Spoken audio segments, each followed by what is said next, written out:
हे आत्मा, अपना हिसाब दो। धरती पर रहते तूने धर्म और भक्ति की साधना की थी।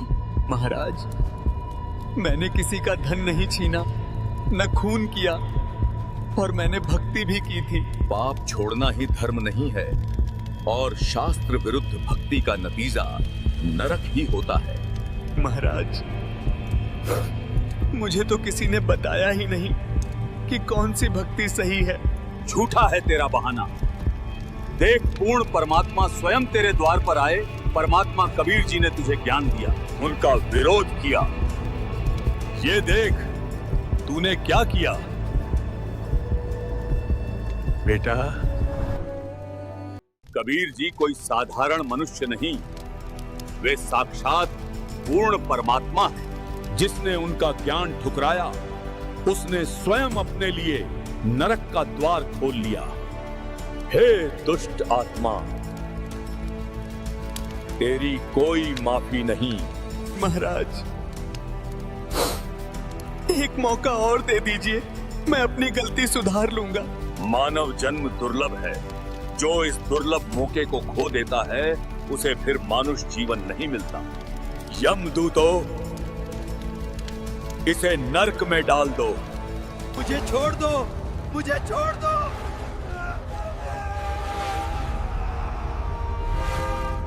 अगली आत्मा को लाया जाए।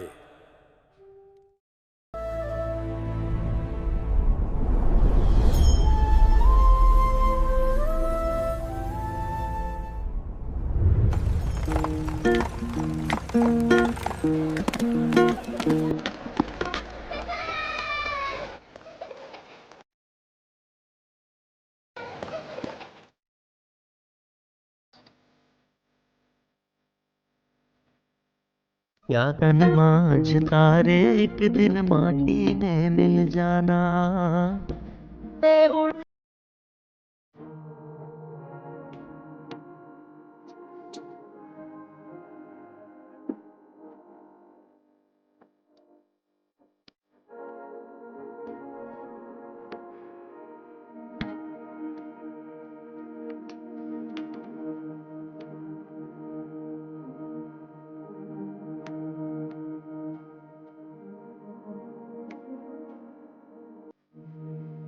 चार जना मिल गढ़ी बनाई, चढ़ा पाठ की डोली। चारों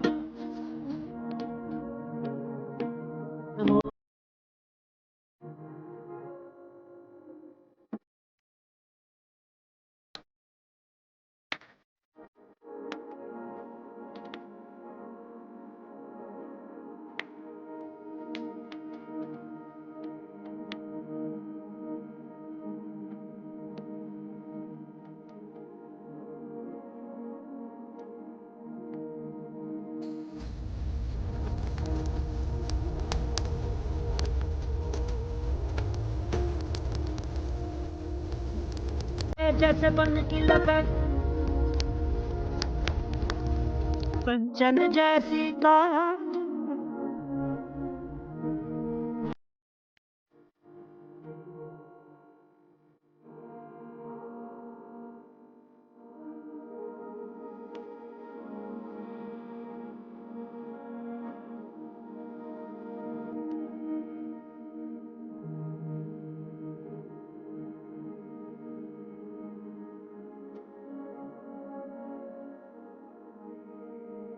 तीन दिना तेरी तेरी यारो वै, तेरा दिना तेरा भाई। तीन दिना तेरी तेरी यारो वै, तेरा दिना तेरा भाई।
आप सब जानते हो ये गुप्त सभा क्यों बुलाई गई है।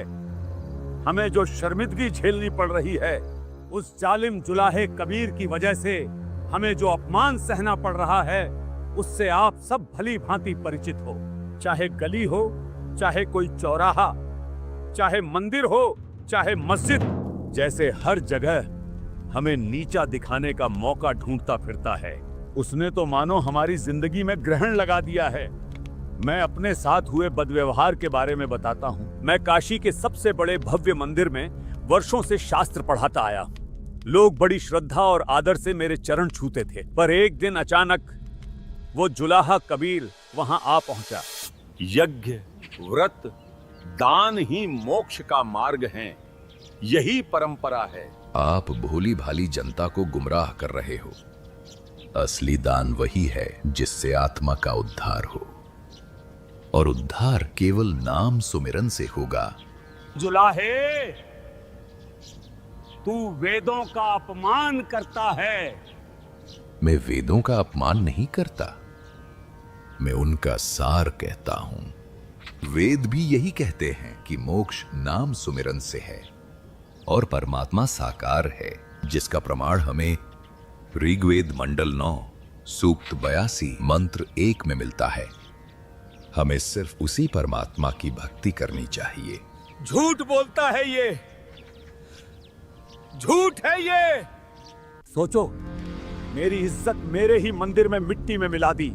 लोग मुझे छोड़कर उसी जुलाहे की जय जयकार करने लगे। और सोचो भाइयों, मेरे साथ क्या हुआ। मैं काशी के चौक पर सैकड़ों लोगों के बीच बैठा था। सब मेरे श्लोक सुन रहे थे। तभी ये नीच जुलाहा कबीर वहां आ धमका। धर्म परंपरा से चलता है। जो पीढ़ियों से होता आया वही सही राह है। पंडित जी,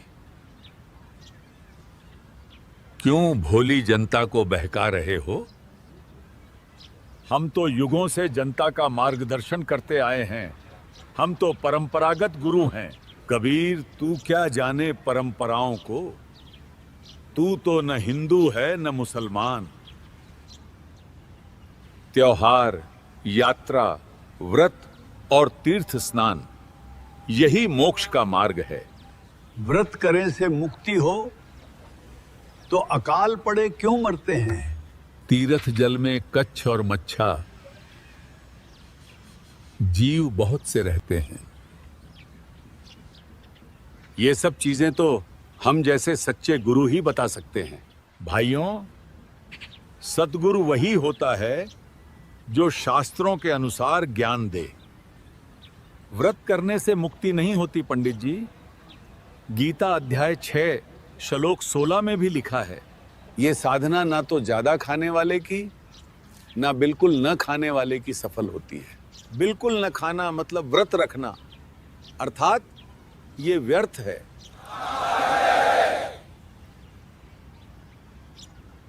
ये जुलाहा झूठ बोल रहा है। गीता में ऐसा कुछ नहीं लिखा है। ये जुलाहा मुझे चौक में नीचा दिखा गया। मेरी विद्या, मेरा मान सब मिट्टी में मिल गया। भाइयों, इस कबीर ने तो हमारा जीना हराम कर दिया है। हिंदू धर्म की जड़ें खोखली कर दी।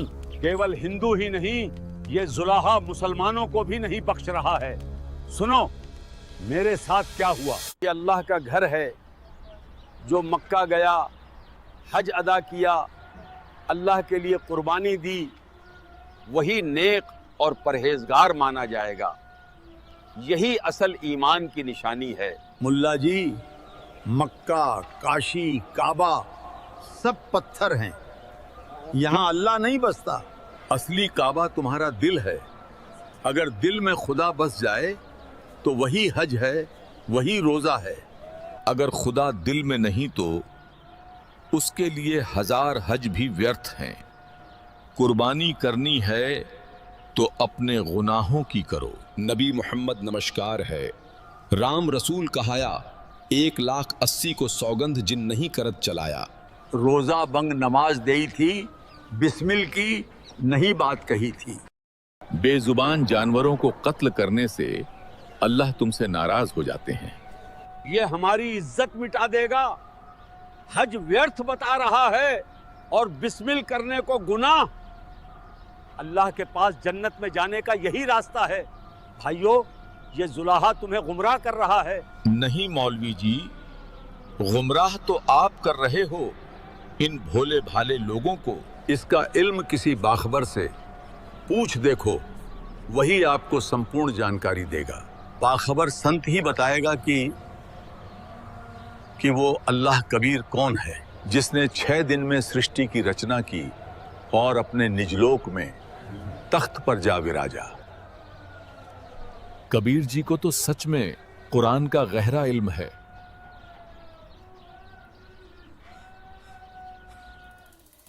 भाइयों, हमारी मस्जिदों में घुसकर ये हमारी आबरू मिटा रहा है। हिंदू हो या मुसलमान, ये सबका दुश्मन बन चुका है। ना तो इसकी हिंदुओं से राम राम है और ना ही मुसलमानों से सलाम। ये कबीर मारे से मरता नहीं, ज्ञान में हारता नहीं। अब हम करें तो करें क्या? हमारी इज्जत मिट्टी में मिल गई। लोग हमें छोड़कर उसी की जय जयकार करते हैं। बस अब बहुत हुआ। लो, हम सब यहीं आत्मदाह कर लेते हैं। जहर खाकर अपनी जान दे दें। ऐसी जिल्लत की जिंदगी जीने से अच्छा है मौत। हौसला रखो, मौत समाधान नहीं है। याद रखो, हम सबका दुश्मन एक है। अगर हम खुद ही हार मानकर जान दे देंगे तो क्या होगा? हमारा दुश्मन तो स्वतः ही जीत जाएगा। एक उपाय है। एक पीर साहब हैं, वे कबीर से उतनी ही नफरत करते हैं जितनी हम करते हैं। वही हमारी मदद करेंगे इस कबीर को रास्ते से हटाने में। अरे मुल्ला जी, जल्दी बताओ, ऐसे कौन पीर साहब हैं जो हमारी मदद कर सकते हैं? उन पीर साहब का नाम है शेख तकी। क्यों ना हम सब मिलकर सिकंदर लोदी के दरबार चलें और पीर शेख तकी जी से मुलाकात करें। आपने बिल्कुल सही कहा। यही आखिरी उम्मीद है हमारी काफिर कबीर से निजात पाने की। हाँ, सही कहा। अगर शेख तकी हमारे साथ हो जाएं तो कबीर को कोई नहीं बचा सकता।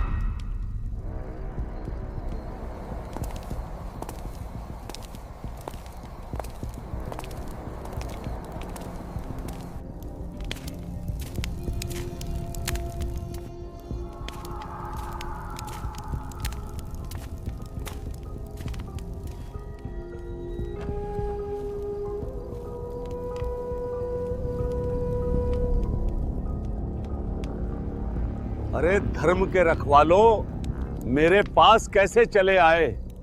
सब खैरियत तो है? धर्म के रक्षक तो आप हैं पीर साहब। धर्म पर बहुत बड़ा संकट आन पड़ा है, इसलिए आपकी शरण में आए हैं पीर जी। कैसा संकट मौलवी जी? कुछ तो बयान करो। पीर जी, वही जालिम कबीर, उसके आतंक से हम सब परेशान हो गए हैं। हिंदू हो या मुसलमान, किसी को भी उसने नहीं छोड़ा। उसकी बातों से लोग मस्जिदें छोड़ रहे हैं। वो तो कहता है हज और रोजा हराम हैं। अब बताइए, इस नीच जुलाहे कबीर को और कितनी देर बर्दाश्त किया जाए? अच्छा, वो जालिम जुलाहा। भाई जालिम जुल्हे जारत लाई, ऐसा नाद बजाया है। जालिम जुल्हे जारत लाई, भाई काजी पंडित पकड़े पछाड़े। तिनको जवाब नहीं आया है। जालिम जुल्हे जारत लाई, ऐसा नाद बजाया है। जालिम जुल्हे जारत लाई, ऐसा नाद बजाया है। जालिम जुल्हे जारत लाई, 63 दर्शन सब खारिज कीने, दोनों दीन चताया है। जालिम जुल्हे जारत लाई, ऐसा नाद बजाया है। जालिम जुल्हे जारत लाई, ऐसा नाद बजाया है। जालिम जुल्हे जारत लाई।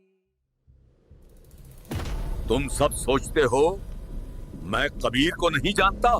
मैंने इसे खत्म करने के लिए बेशुमार कोशिशें की हैं, मगर ये मरे से मरता ही नहीं।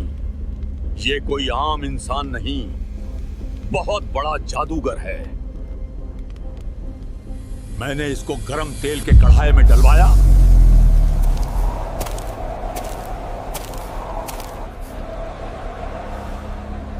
मगर उस खौलते तेल का इस पर कोई असर नहीं हुआ।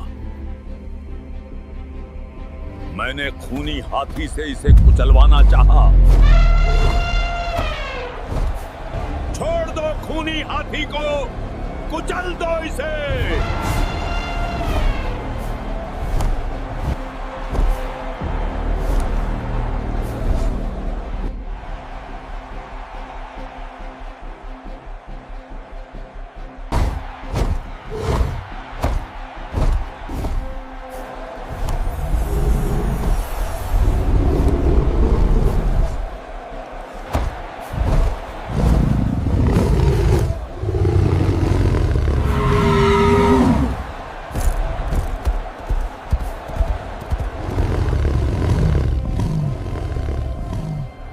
फिर से मोड़ इसे, दोबारा तोड़ा इसे उस चुलाहे पर।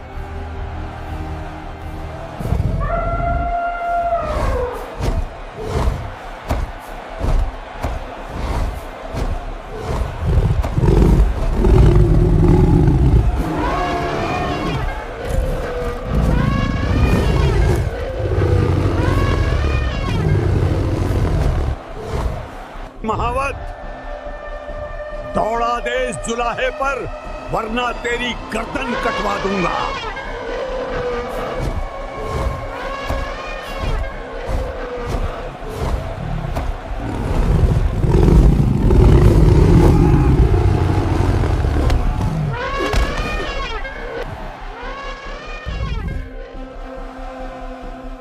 जैसे ही महावत ने हाथी को कबीर परमात्मा की ओर कुचलने के लिए मोड़ा, परमात्मा ने अपनी शक्ति से एक कहरी सिंह को प्रकट किया, जो केवल उस हाथी को दिखाई दे रहा था। हाथी भयंकर सिंह को देखकर कांप उठता और भयभीत होकर मैदान छोड़कर भाग जाता है। पर जब महावत बार बार हाथी को सताने लगा, तो पूर्ण परमात्मा ने करुणा स्वरूप वो सिंह महावत को भी दिखा दिया। ना जाने हाथी और महावत ने ऐसा क्या देख लिया कि दोनों डरकर भाग गए। मैंने इसके घर गुंडे भेजे, उन्होंने इसे तलवार से मारा, लेकिन ये फिर भी नहीं मरा, और यहां तक कि इसने एक मरे हुए लड़के को जिंदा कर दिया। कबीर, अगर तू सच में अल्लाह है तो कर दे इस मुर्दे को जिंदा। वो मुर्दा नदी में बहुत दूर बह गया था। इसने अपने हाथ के इशारे से ऐसा जादू किया कि वो मुर्दा अर्थी समेत वापस आ गया और नदी किनारे आ लगा। वो एक मुर्दा था और दोबारा जीवित नहीं हो सकता था, पर इसने अपनी शब्द के जादू से उस मृत शरीर में आत्मा ही प्रवेश कर दी। हे आत्मा, कबीर हुक्म से पुनः अपने शरीर में प्रवेश कर और उठ जा। कमाल हो गया, कमाल हो गया।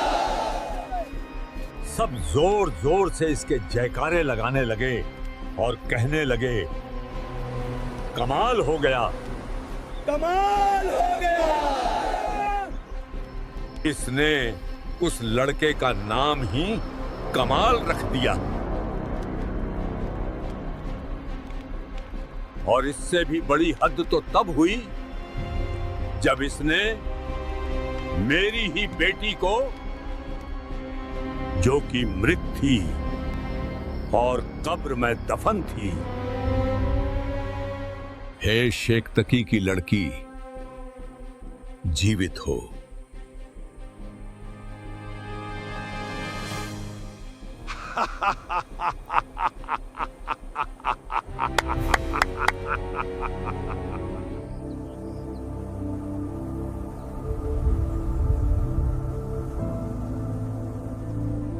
हे शेख तकी की लड़की, जीवित हो जा।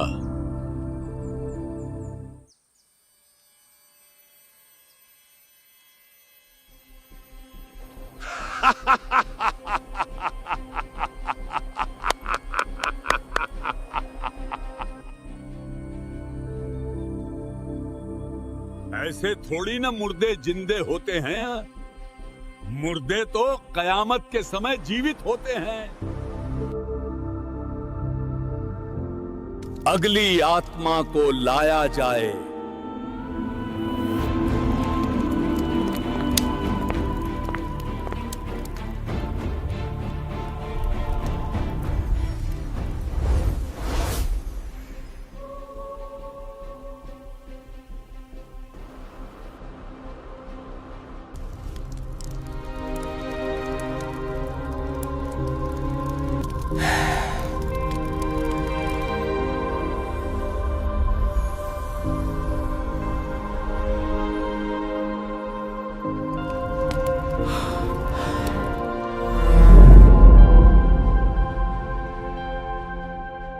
कमाली अपने पूर्व जन्म में राबिया थी, वही राबिया जिसने पूर्ण परमात्मा कबीर जी की शरण ग्रहण की थी। पर समाज की देखा देखी में उसने वो सच्ची भक्ति केवल 4 वर्ष निभाई और फिर सत भक्ति त्याग कर समाज में प्रचलित साधनाओं में लौट गई।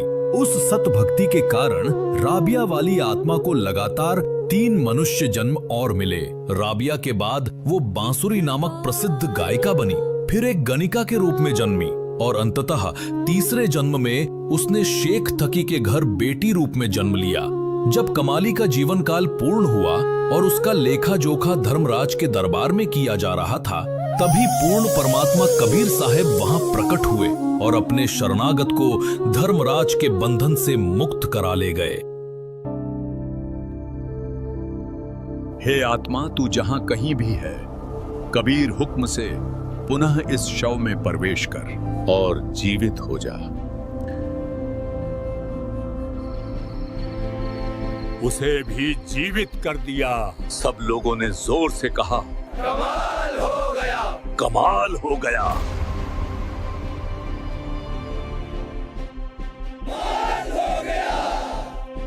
सभी जोर जोर से इस जुलाहे के जयकारे लगाने लगे। जीवित होते ही मेरी ही बेटी ने मुझे बाप मानने से इनकार कर दिया और इस जुलाहे को ही अल्लाह बताने लगी, इस ही को अपना असली पिता बताने लगी। इस जुलाहे ने उसका नाम रखा कमाली। ये मुर्दों तक को जीवित करने की शक्ति रखता है, रूहानी शक्तियों में इसका कोई मेल नहीं, ये हराया नहीं जा सकता। अब हम क्या करेंगे? कोई तो समाधान हो। मैंने देख लिया, ये मारे से मरता नहीं। तलवार, तेल, हाथी, कुआं, इस पर कुछ असर नहीं करता। मगर इस बार मेरे पास ऐसा मंसूबा है कि ये जालिम जुलाहा बदनाम होकर खुद ही भाग जाएगा। बदनामी से ही इसका काम तमाम होगा। मौत से ये बच जाता है, मगर इस बार इसे इसकी इज्जत से मारेंगे। मेरा मंसूबा सुनो।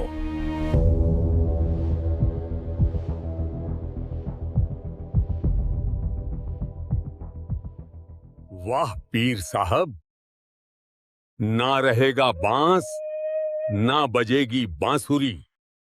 बिल्कुल बदनामी से ही अब इस जालिम जुलाहे का काम तमाम होगा।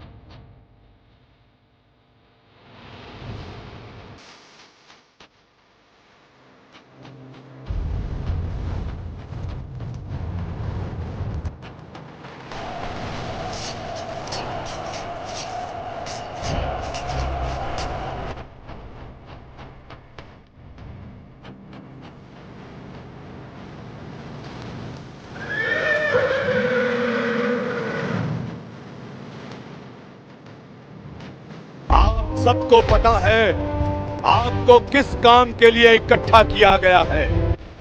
ये पत्र धरती के कोने कोने पर जाना चाहिए, कोई कोना छूटना नहीं चाहिए।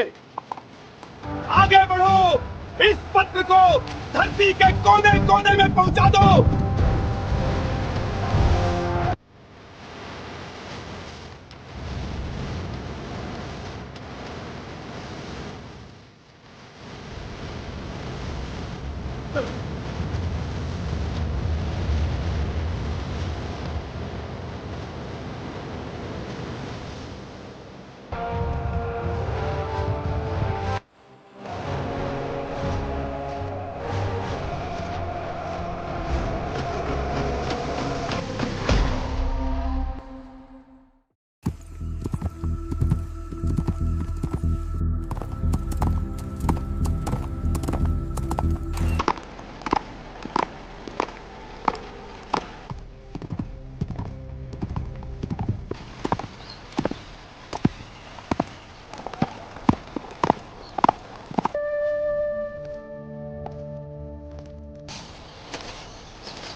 कबीर सेठ पुत्र नूर अली अंसारी जुलाहों वाली कॉलोनी काशी शहर में 3 दिन का धर्म भोजन भंडारा कर रहे हैं।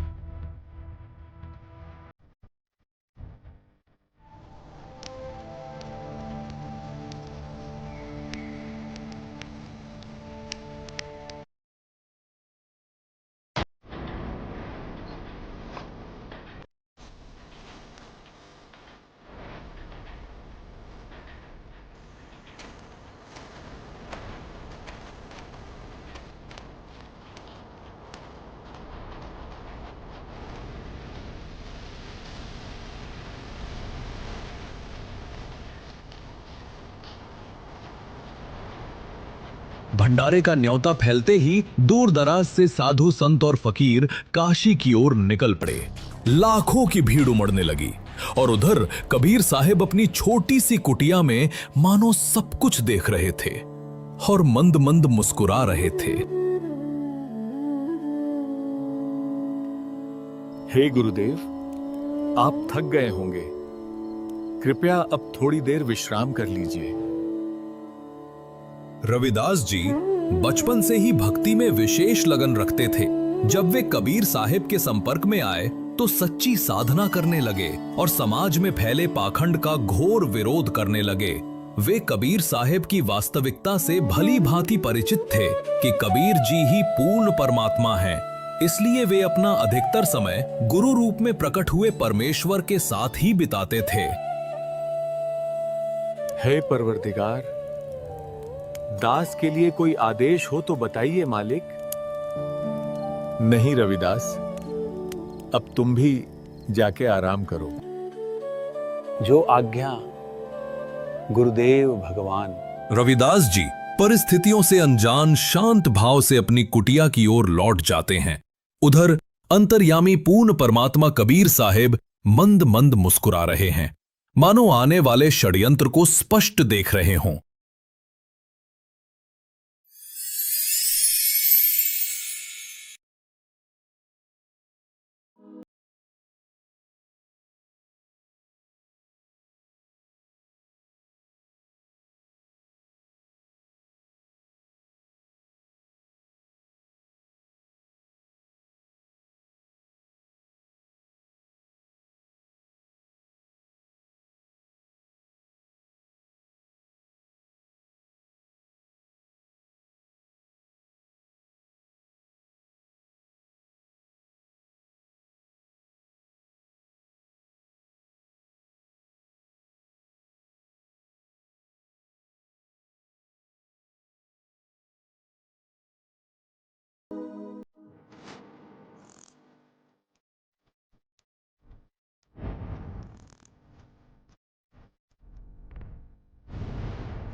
अरे देखो, इतने सारे साधुजन एक साथ, जरूर कोई बड़ा आयोजन है। कुछ विशेष जरूर है।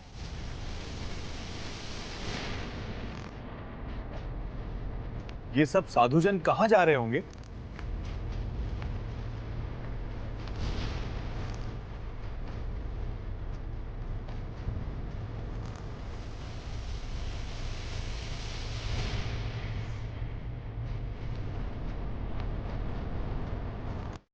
हर तरफ साधु ही साधु हैं।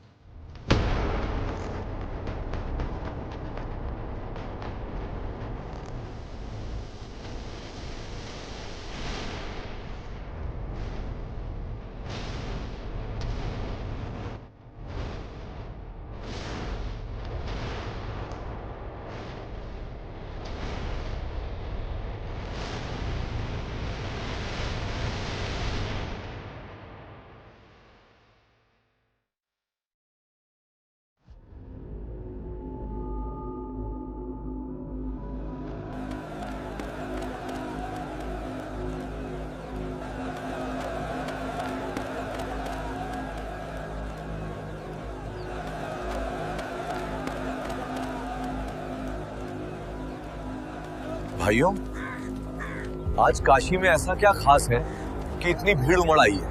अरे काशी वालों, तुम कौन सी दुनिया में रहते हो? काशी के बहुत बड़े सेठ कबीर जी भंडारा करा रहे हैं, और वो भी 3 दिन का। क्या तुम्हें खबर नहीं? नहीं तो क्या तुम्हें कोई निमंत्रण पत्र भी मिला है? हाँ हाँ, क्यों नहीं। ये देखो, हम बिना बुलावे नहीं आते।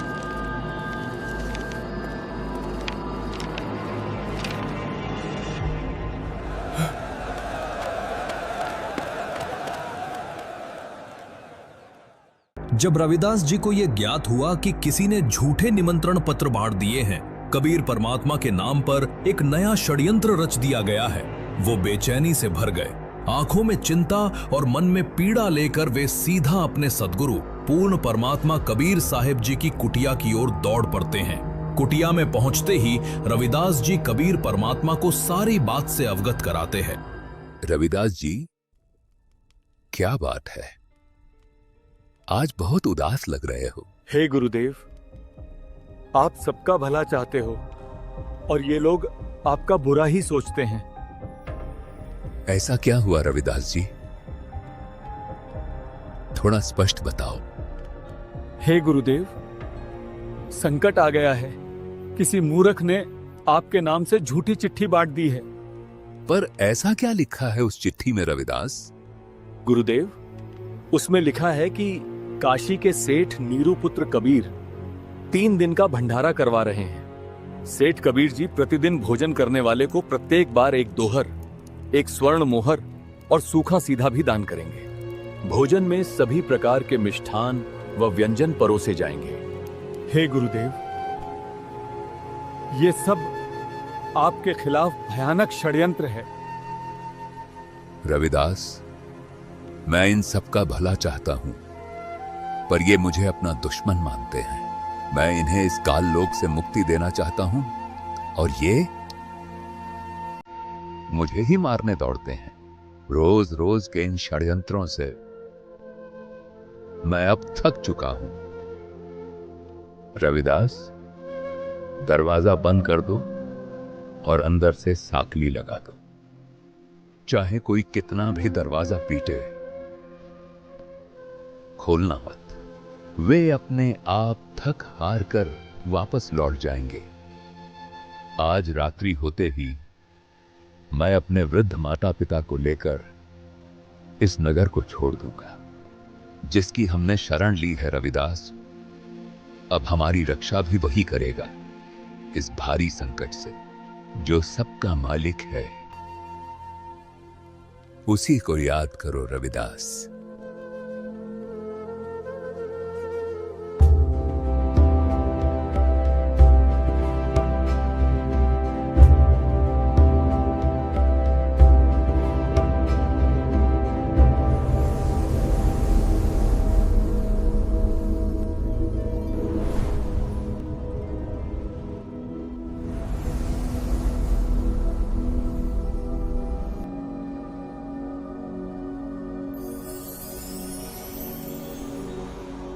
कबीर परमात्मा जी की जय हो। हे पूर्ण परमेश्वर, आपका संदेश मिला। आपके आदेशानुसार असंख्य सेवक तैयार कर दिए गए हैं। वो लोग तो खाकी और कंजूस हैं, जहां समय पर भोजन भी नहीं मिलता। ले जाइए दाता, जितने चाहिए। परमात्मा का आदेश मिलते ही असंख्य बैल तैयार हुए, जिनके ऊपर मोहक भोजन रख दिया गया था। कबीर परमेश्वर ने उन असंख्य बैलों में से केवल 9 लाख ही अपने साथ लिए।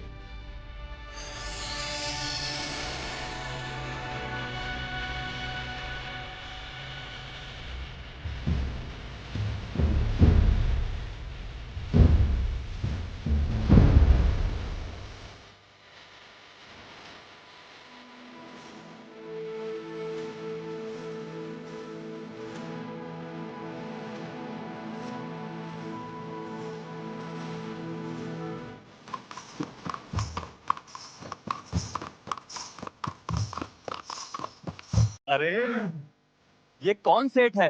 कैसा अद्भुत घोड़ा है!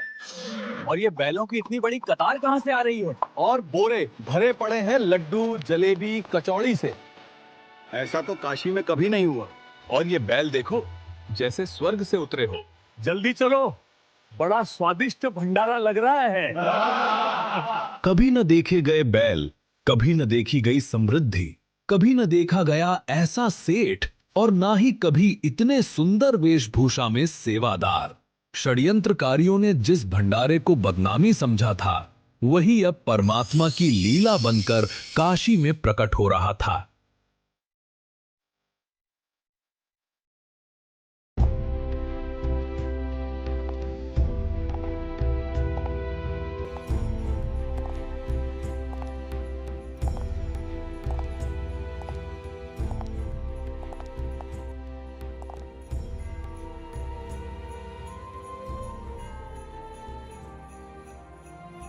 सिकंदर लोदी, जिसकी सत्ता लगभग पूरे भारतवर्ष पर थी, उसके शासनकाल में पाकिस्तान, बलूचिस्तान, ईरान, इराक तक उसकी पहुंच मानी जाती थी।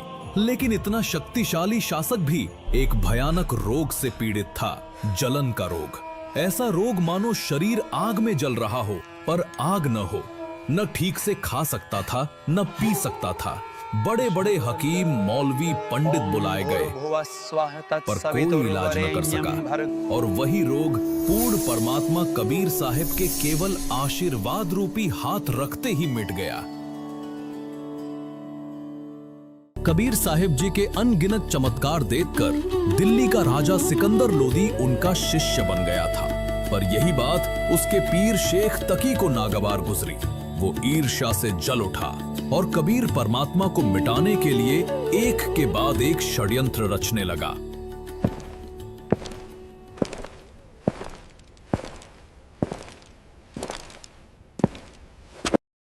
आइए पीर जी, कैसे आना हुआ?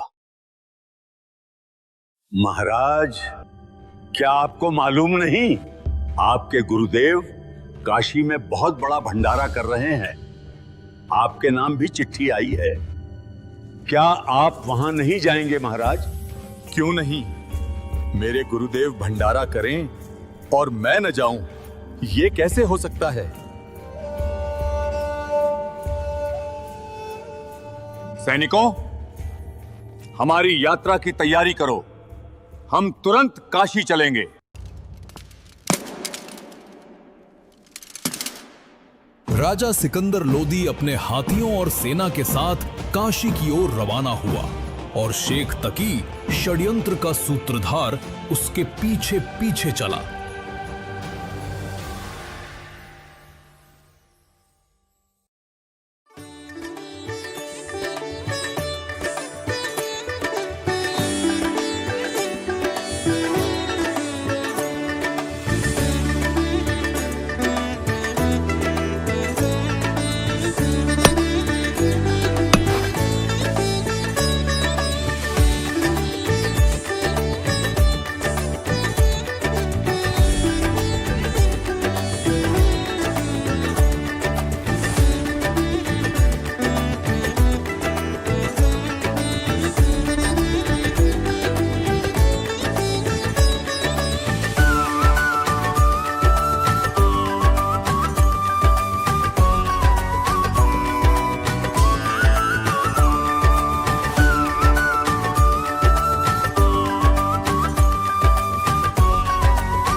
ये लीजिए गर्मा गर्म जलेबी।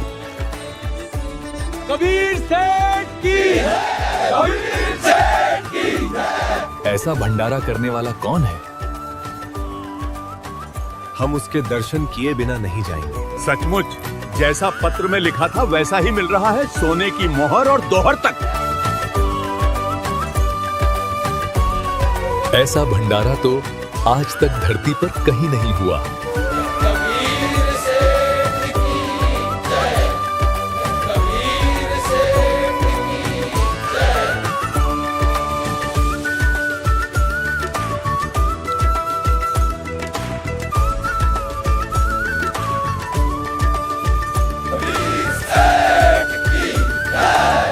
हे अल्लाह, ये कैसा मनमोहक भंडारा है।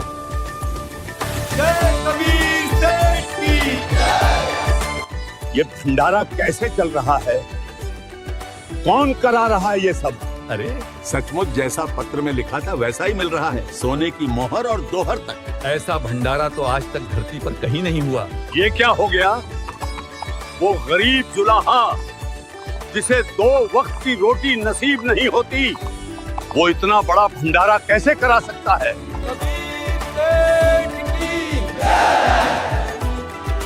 ये लीजिए। अरे सचमुच जैसा पत्र में लिखा था वैसा ही मिल रहा है, सोने की मोहर और दोहर तक।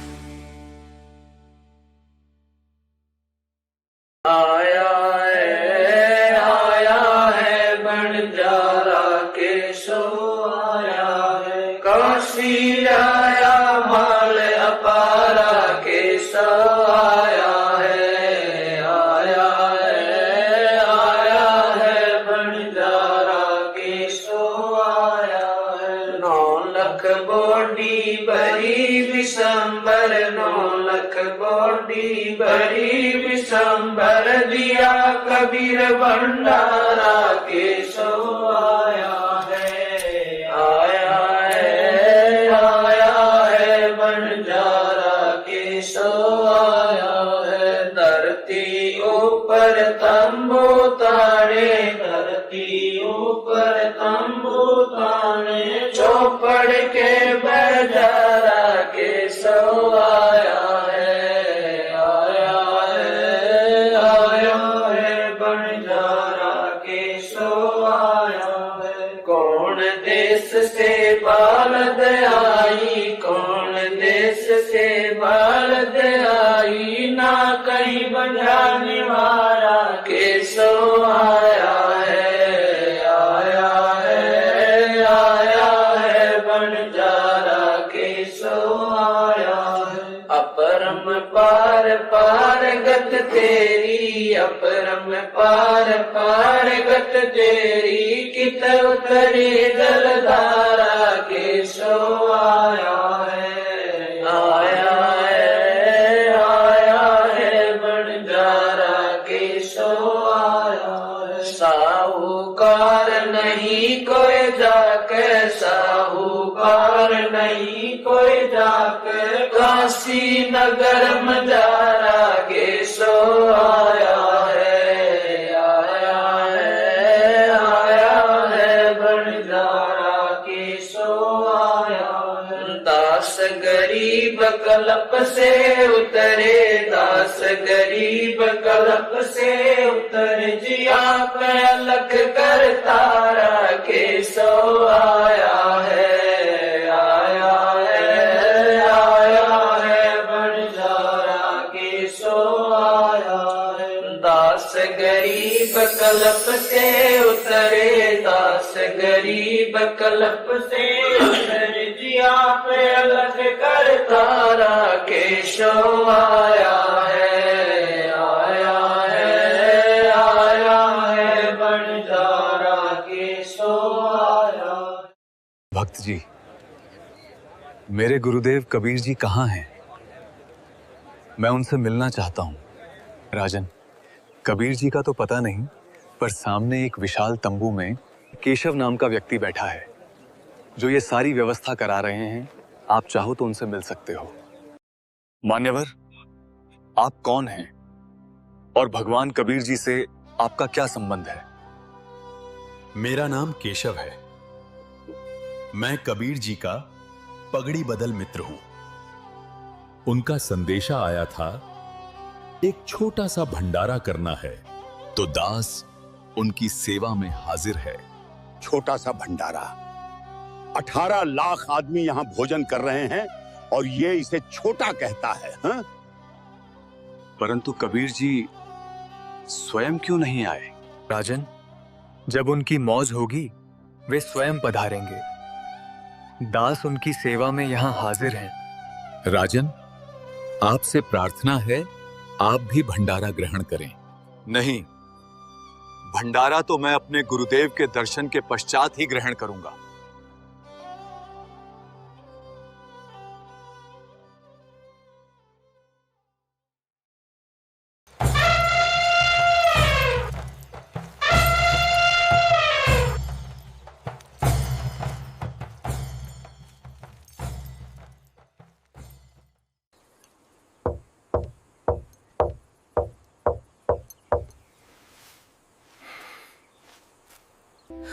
हे गुरुदेव, लगता है ये लोग आपको ढूंढते ढूंढते यहां तक भी आ पहुंचे। रविदास, तुम दरवाजा मत खोलना। ये लोग दरवाजा पीट पीट कर थक जाएंगे और स्वयं लौट जाएंगे। दरवाजा खोलिए गुरुदेव। आपका दास सिकंदर लोधी आया है। राजन, मैं बहुत दुखी हो चुका हूं। किसी ने मेरे नाम से झूठी चिट्ठी बांट दी है। मैं तो एक गरीब जुलाहा हूं, पूरे दिन जुलाहे का काम करता हूं। ताना बुनता हूं, तब जाकर मुझे 2 वक्त की रोटी भी मुश्किल से नसीब होती है। मैं कहां से भंडारा कराऊंगा? काशी में कोई सेठ भी नहीं है जो मुझ गरीब को उधार दे। सिकंदर, मैं इन रोज रोज के इन षड्यंत्रों से परेशान हो गया हूं। आज रात होते ही मैं अपने परिवार को लेकर इस नगर को छोड़ दूंगा।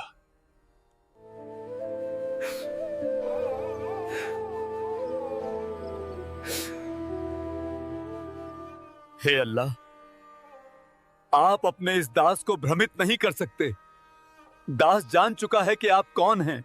बाहर आपकी मनमोहक लीला चल रही है। 18 लाख लोग भोजन कर रहे हैं, आपकी जय जयकार कर रहे हैं। दास आपके दर्शन करना चाहता है, दरवाजा खोलिए। परवरदिगार। रविदास, खोल दो दरवाजा।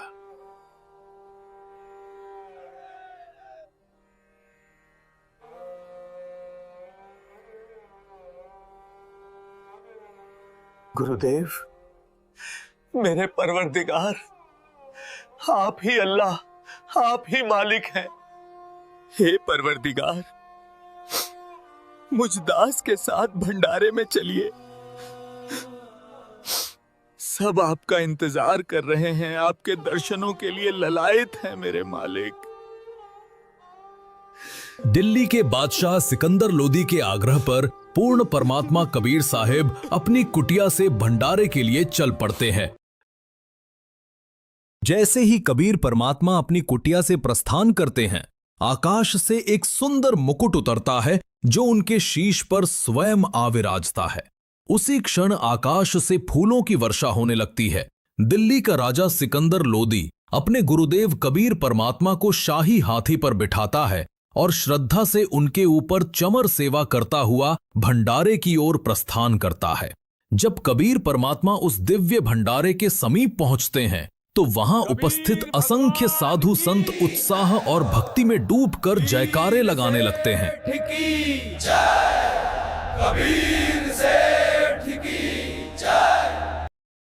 भगवान कबीर जी भंडारे में पधार चुके हैं।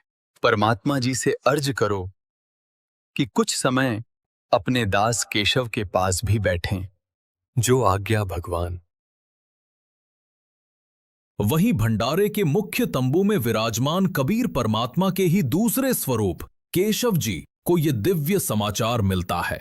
केशव जी तुरंत एक सेवक को भेजकर परमात्मा से तंबू में पधारने का आग्रह कराते हैं। जैसे ही कबीर परमात्मा तंबू में प्रवेश करते हैं, आकाश से एक अद्भुत स्वर्णमय सिंहासन उतरता है।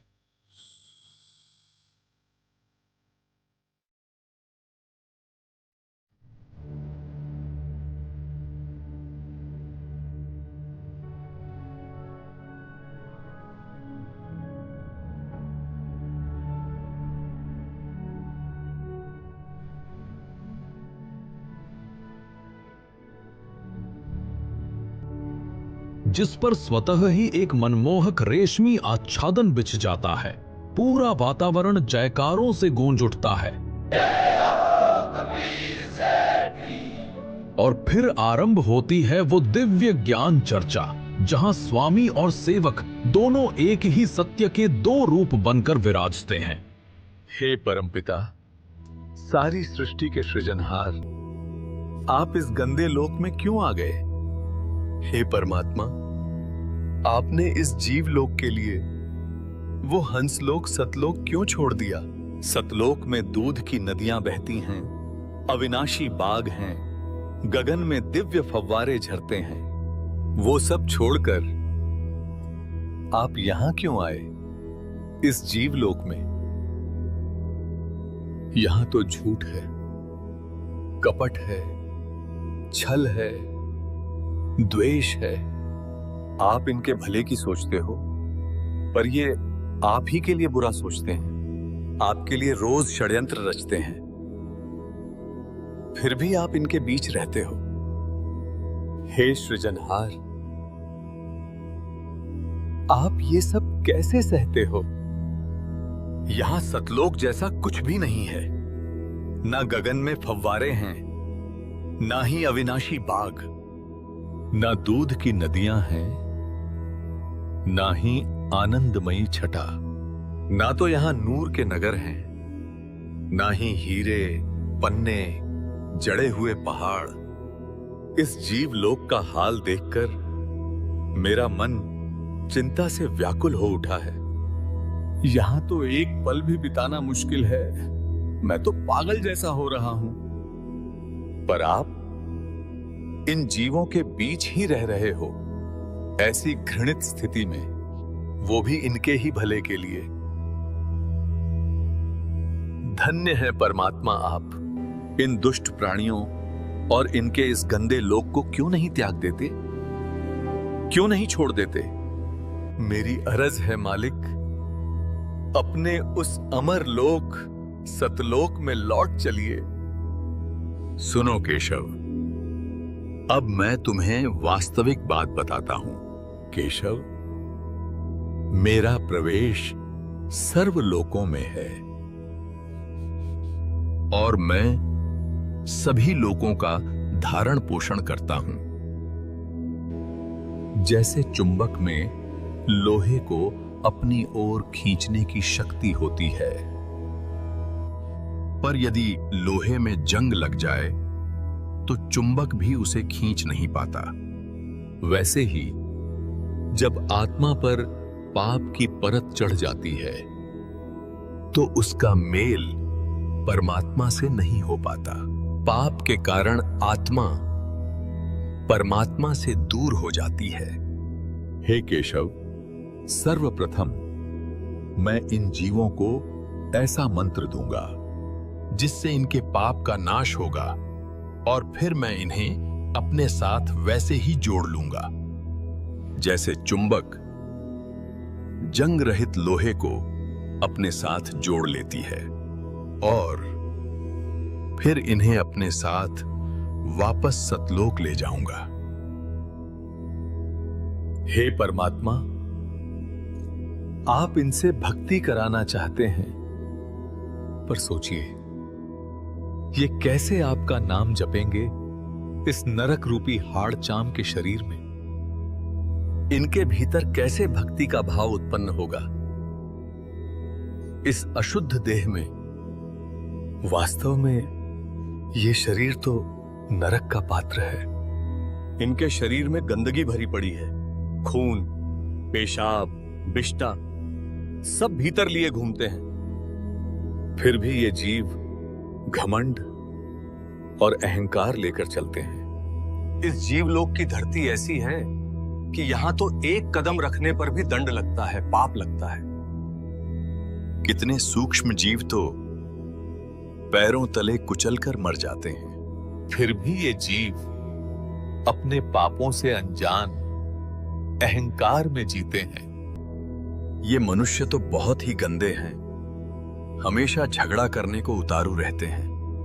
यम हमेशा इनके सिर पे बैठा है, फिर भी दिन रात व्यर्थ में मगन होकर घूमते हैं। मौत हर घड़ी इन्हें घेरती है, फिर भी इन्हें घमंड है, अभिमान है। ये जीव तो आपके साथ बुरा करने में कोई कसर नहीं छोड़ते, और आप फिर भी इनका भला चाहते हो। हे परमात्मा, मैंने आप जैसा साधु कहीं नहीं देखा, ना ही आप जैसा परमार्थी। मेरी अर्ज है मालिक, अपने उस अमर लोक सतलोक में लौट चलिए। केशव, तुमने पूछा था कि इस हाड़ चाम के शरीर में जो गंदगी से भरा है, इसमें भक्ति कैसे पनपेगी? तो सुनो, जिस प्रकार इस ही हाड़ चाम के शरीर में रक्त और मांस के बीच भी अमृत स्वरूप दूध उत्पन्न होता है, वैसे ही इस शरीर में भक्ति भी पनपेगी। वो भक्ति सिर्फ मेरे द्वारा दिए गए मंत्र से बनेगी, और वही मंत्र जीवों को इस काल लोक से छुड़ाकर परम लोक सतलोक तक पहुंचाएगा। केशव, मैं हर युग में आता हूं, सतयुग में सत सुकृत नाम से, त्रेता में मुनिंदर नाम से, द्वापर में करुणामयी नाम से, और कलयुग में अपने वास्तविक नाम कबीर नाम से। इसके अतिरिक्त भी मैं साधारण साधु संत की भूमिका निभाकर जीवों को सतभक्ति का ज्ञान देने की कोशिश करता हूं, पर ये जीव ये एक नहीं समझते, ना मेरा ज्ञान सुनना चाहते हैं, बल्कि मेरी बात को न समझकर मुझे ही मारने दौड़ते हैं। हे केशव, मैं अलग अलग भेष धरकर कभी जिंदा महात्मा, कभी साधु, तो कभी फकीर बनकर घर घर गया। इन सभी जीवों ने काल द्वारा फैलाया हुआ अज्ञान इतना अधिक सुना है कि मेरे द्वारा दिया गया सत्ज्ञान इन्हें कड़वा लगता है।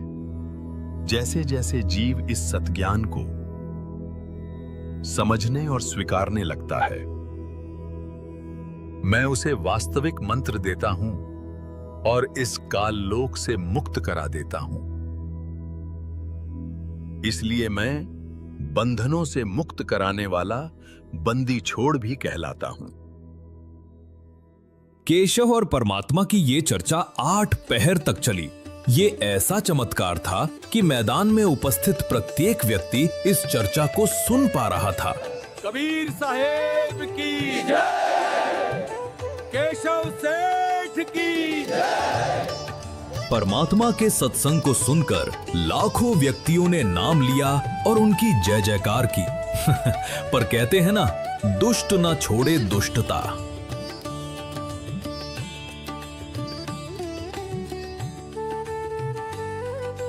राजन, चलो चलो, ये कौन सा भंडारा है? ऐसे ऐसे भंडारे तो हम 100 कर दें। ये तो महोत्सव है, तमाशा है बस।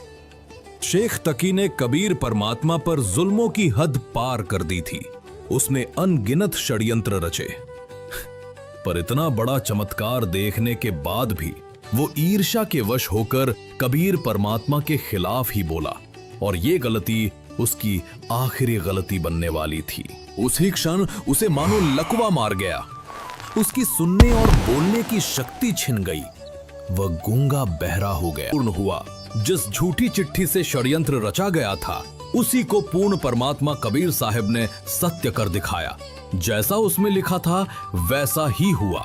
प्रत्येक साधु संत को मोहक भोजन मिला। हर थाल में स्वादिष्ट व्यंजन परोसे गए और भोजन के साथ सबको मिला एक दोहर, एक अशर्फी और सूखा सीधा। सभी जन तृप्त हुए, संतोष और आनंद से भर गए। कबीर भगवान की। ये था वो दिव्य क्षण जब बदनामी की चाल परमात्मा की लीला बन गई। कहते हैं केवल पूर्ण परमात्मा ही असंभव को संभव बना सकता है। जो कभी घट नहीं सकता उसे घटा देता है। काशी के इस भंडारे में भी ऐसा ही चमत्कार हुआ। जो होना असंभव था उसे पूर्ण परमात्मा कबीर साहब ने कर दिखाया। इतना मनमोहक और दिव्य भंडारा कि उसने इतिहास रच दिया। एक ऐसी घटना जिसे सदियों तक श्रद्धा से याद किया जाएगा। भंडारा पूर्ण होते ही सभी सेवक आत्माएं अपने शेष सामान को फिर से बैलों पर लादने लगीं और थोड़ी ही देर में वे सभी सेवक और असंख्य बैल गंगा नदी के किनारे जाकर खड़े हो गए। गंगा में पानी ज्यादा है, अभी जाना सही नहीं रहेगा केशव जी। बिल्कुल सही बात है, अभी जाना सही नहीं रहेगा सेठ जी। जाइए जाइए केशव जी, आपके बंजारे दूर ना निकल जाएं।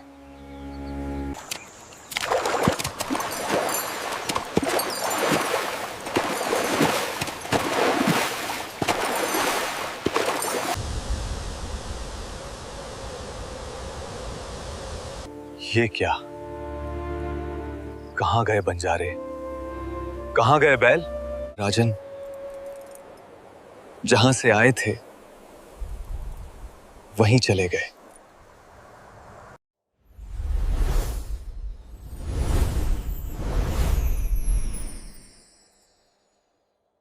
जब सब लोग इस दिव्य दृश्य को देखकर आश्चर्यचकित खड़े थे, उसी क्षण एक और चमत्कार घटित हुआ।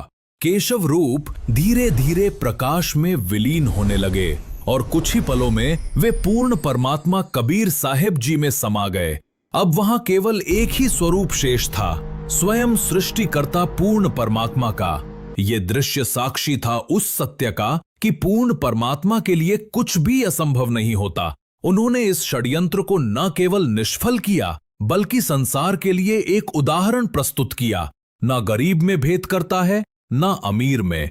समय आने पर वो अपने भक्तों की रक्षा के लिए असंख्य भेष धारण करता है और अपनी लीला से सिद्ध करता है कि वही है सृष्टि का पालनहार, वही है पूर्ण परमात्मा।